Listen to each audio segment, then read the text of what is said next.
Bismillahirrahmanirrahim. Assalamualaikum warahmatullahi wabarakatuh. Perkenalkan, nama saya Herda Putri Winangrum dari kelas B sore Stikom Bandung. Dan kali ini saya akan mengajak teman-teman buat menganalisis bareng satu buah berita yang sudah saya siapkan, yaitu mengenai mahasiswa desak PJ Wali Kota Sukabumi untuk menindak tegas ASN yang tak netral di Pilkada 2024 ini. Kemudian untuk isi beritanya seperti apa sih? Secara singkat, isi berita dari judul yang sudah saya sebutkan tadi yaitu puluhan massa dari HMI Cabang Sukabumi menggelar aksi di depan Balai Kota Sukabumi pada Selasa 23 Juli 2024 kemarin. Mereka mendesak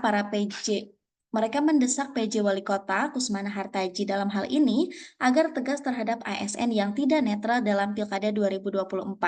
Masa juga menyoroti perilaku para pejabat di Kota Sukabumi yang terlibat dengan calon kepala daerah.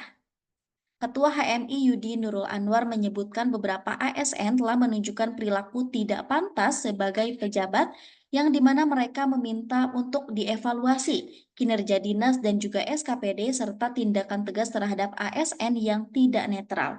Kusmana pun menyatakan telah melakukan upaya untuk menjaga netralitas ASN dan berkomitmen untuk mengatasi pelanggaran netralitas tersebut. Kemudian ada juga penjelasan dari Kemendagri yang telah mengawasi netralitas ASN di Kota Sukabumi. Untuk berita lengkapnya akan saya tampilkan di sebelah sini.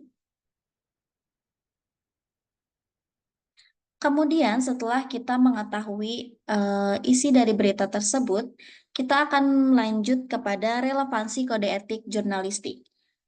Dari berita tersebut, saya menemukan 4 relevansi kode etik jurnalistik yang bisa kita simak bareng-bareng, yaitu yang pertama ada Undang-Undang Pers Nomor 40 Tahun 1999, di mana hasil analisis saya menegaskan bahwa dari berita tersebut sudah memenuhi kaidah-kaidah kode etik jurnalistik yang ditandai dengan Undang-Undang Pers Nomor 40 Tahun 1999 tentang ketentuan dan hak-hak penyelenggaraan pers di Indonesia. Sesuai dengan Kode Etik Jurnalistik Pasal 1 yang menyatakan bahwa wartawan harus bersikap independen, menghasilkan berita yang akurat, berimbang, dan tidak beritikat buruk. Hal ini ditunjukkan oleh penulis pada berita tersebut bahwa informasi yang ditulis sudah sesuai, akurat dengan fakta dan data hasil wawancara dengan narasumber terkait yakni PJ Wali Kota Sukabumi Kusmana Hartaji yang kita akrab sapa dengan Kang Tutus, dan juga ada Ketua HMI Cabang Sukabumi yaitu Yudi Nurul Anwar maksud saya, dalam gelaran aksi unjuk rasa di depan kantor Balai Kota Sukabumi pada 2 pekan lalu. Kemudian relevansi kode etik yang ketiga yang saya temukan dari berita tersebut yaitu Kode Etik Jurnalistik Pasal 3 yang berisikan bahwa wartawan Indonesia harus menguji informasi, memberikan secara berimbang, tidak mencampurkan fakta dan data serta opini yang menghakimi, serta menerapkan asas praduga tak bersalah. Hal ini ditunjukkan oleh temuan kasus yang disampaikan berimbang tanpa mencampurkan fakta dan opini oleh para peserta aksi unjuk rasa. Dalam hal ini, Himpunan Mahasiswa Islam atau HMI Cabang Sukabumi yang diwakili oleh Yudi Nurul Anwar yang bertindak sebagai ketua dalam orasi tersebut. Aduan dalam orasi yang dilakukan oleh Himpunan Mahasiswa Islam Cabang Sukabumi ini dapat dibuktikan kepastian faktanya oleh para peserta aksi. Para peserta aksi melaporkan terkait adanya beberapa aparatur sipil negara atau ASN di Kota Sukabumi yang tidak mencerminkan netralitas ASN menjelang pilkada atau pemilihan kepala daerah 2024. Dengan beberapa bukti dari postingan media sosial terkait adanya pejabat yang secara jelas bersinggungan dengan bakal calon kepala daerah di pilkada 2024. Kemudian, kasus ini ditanggapi oleh PJ Wali Kota Sukabumi Kusmana Hartaji dan ia menyampaikan bahwa selain aduan dari para peserta aksi, yakni dalam hal ini diwakili oleh saudara Yudi Nurul Anwar, dirinya juga kerap mendapati laporan serupa dengan sambungan WhatsApp maupun melalui pesan singkat di Instagram. Kemudian untuk kode etik jurnalistik yang terakhir yaitu saya menemukan di pasal 4 yang berisikan tentang wartawan Indonesia harus membuat berita yang fakta, tidak membuat berita bohong, fitnah, sadis, dan juga cabul. Dalam hal ini sudah jelas, kita bisa lihat bareng-bareng dari adanya aduan yang disampaikan oleh peserta aksi dan itu dibenarkan oleh Bapak PJ Wali Kota. Kemudian dalam hal ini juga ditegaskan oleh beberapa relevansi-relevansi berikutnya selain relevansi dari kode etik jurnalistik. Kemudian kita berlanjut kepada perspektif etika hukum. Dari berita tersebut saya menemukan dua perspektif etika hukum yang sangat relevan, yang sangat valid, yang ditemukan di berita di atas. Yang pertama itu adanya pasal 2 Undang-Undang Nomor 5 Tahun 2014, yakni Badan Pengawas Pemilu atau Bawaslu ini menekankan aparatur sipil negara untuk menjaga netralitas menjelang Pilkada 2024. Alasan dari imbauan ini adalah mengacu pada pasal 2 yang sudah saya sebutkan tadi, yang berbunyi setiap pegawai ASN harus patuh pada asas netralitas dengan tidak berpihak dari segala bentuk pengaruh maupun tidak memihak kepada kepentingan tertentu.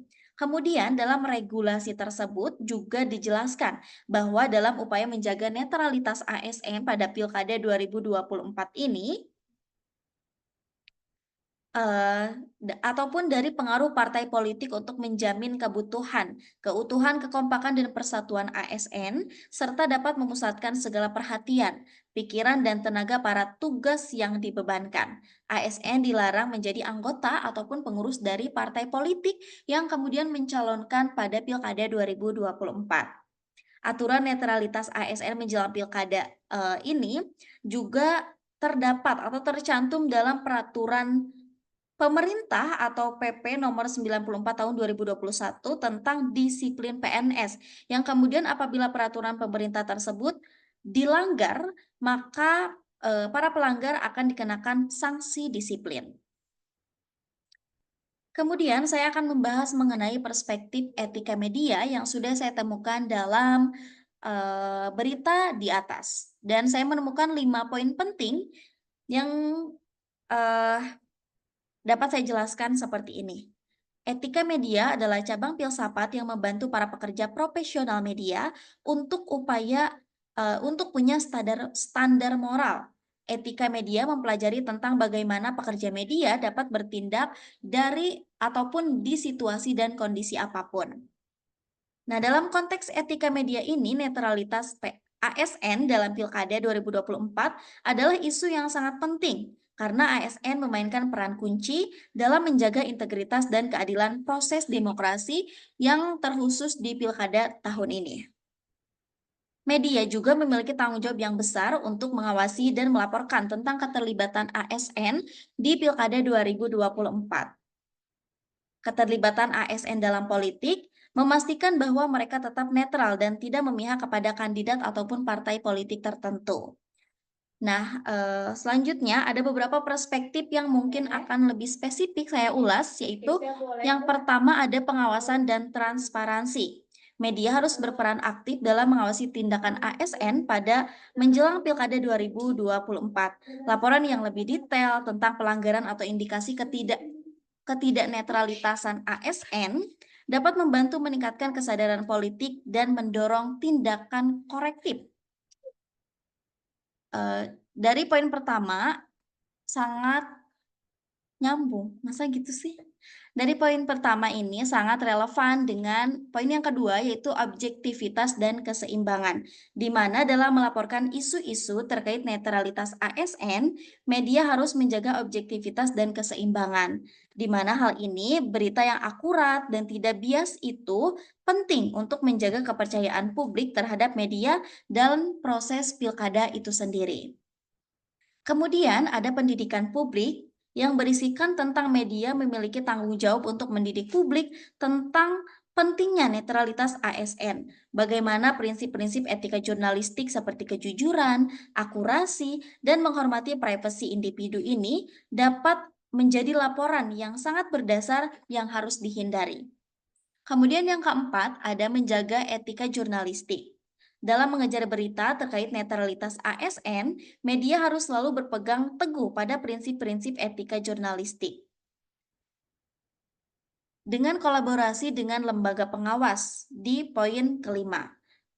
Media dapat bekerja sama dengan lembaga pengawas pemilu seperti Bawaslu untuk memastikan bahwa setiap laporan pelanggaran netralitas ASN ini dapat diberikan sanksi-sanksi tegas dan juga ditindaklanjuti secara serius. Dengan mengedepankan prinsip-prinsip seperti ini, media dapat berkontribusi pada terciptanya pemilu yang adil dan juga transparan, seperti yang dicanangkan oleh Bapak PJ Wali Kota Sukabumi yaitu Kusmana Hartaji. Serta dapat memastikan bahwa ASN tetap menjalankan tugasnya dengan profesional dan tidak memihak kepada peserta politik ataupun ikut serta dalam keanggotaan partai politik. Kemudian, sebelum mengakhiri Mmm, materi hari ini, ada satu quote yang sangat penting yang mungkin akan dijadikan patokan kepada para ASN agar mereka lebih sadar untuk bisa bersikap netral pada Pilkada 2024. Bunyinya adalah, "Kepatuhan terhadap prinsip netralitas dalam pilkada merupakan komitmen ASN terhadap demokrasi dan keadilan. Tanpa netralitas, kepercayaan masyarakat dapat terhadap institusi pemerintahan akan terganggu." Dari quote ini kita mengambil kesimpulan bahwa netralitas ASN sangat dibutuhkan dari proses pemilu ataupun pilkada yang akan kita jalani di 2024, tepatnya di bulan November. Kemudian jika ASN tidak netral pada proses pilkada ini akan mengganggu kepercayaan masyarakat kepada institusi pemerintahan yang kemudian akan merusak segala bentuk peraturan yang sudah dibentuk oleh pemerintah pusat maupun pemerintah daerah. Sebelum diakhiri, ada satu moto yang kemudian selalu menjadi motivasi untuk saya melanjutkan hidup. Isinya adalah, menjadi besar itu tidak harus mengecilkan orang lain. Kamu hanya perlu menjadi diri sendiri dan terus berjuang dengan sabar yang menjadi teman. Saya Herda Putri Winangrum dengan NIM 0322-23165 dari mata kuliah Etika dan Hukum Media dengan dosen pengampu Bapak Dery Fitriadi Ginanjar MIKOM, pamit undur diri. Terima kasih. Assalamualaikum warahmatullahi wabarakatuh.